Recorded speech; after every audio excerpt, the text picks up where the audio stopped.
মালিককে না বলে একটা বার্গার খেয়েছিল। এই অপরাধে শেষমেশ দেশে ফিরল কবিনে। নাম ছিল রুবেল। পেশায় প্রবাসী। পরিবারের মুখে হাসি ফোটাতে বিদেশ পাড়ি দিয়েছিলেন, কিন্তু ফিরলেন চোখ বন্ধ করে ঠান্ডা কাঠের বক্সে।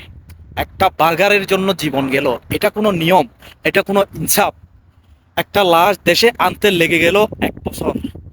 জীবিত অবস্থায় রেমিটেন্স পাঠালে তখন তারা বলে প্রবাসী আমাদের দেশের অর্থনীতির হিরো, কিন্তু যখন মরেন তখন কোথাও কোনো আওয়াজ নাই।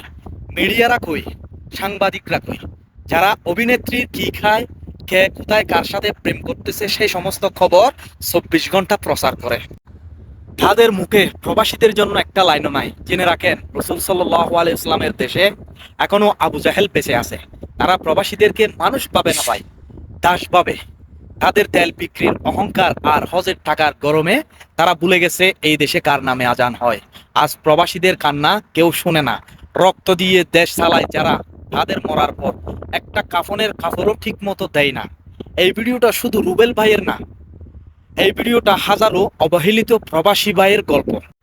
এটা প্রতিবাদের ভিডিও, এটা প্রশ্নের ভিডিও, এটা আপনার আমার দায়িত্বের ভিডিও। শেয়ার করুন, সর্বোচ্চ আওয়াজ তুলুন।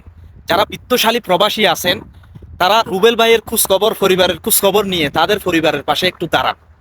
সবাই ভিডিওটা সর্বোচ্চ শেয়ার করে সবার কাছে পৌঁছাই দিবেন, আমার একটাই অনুরোধ রইল। ধন্যবাদ।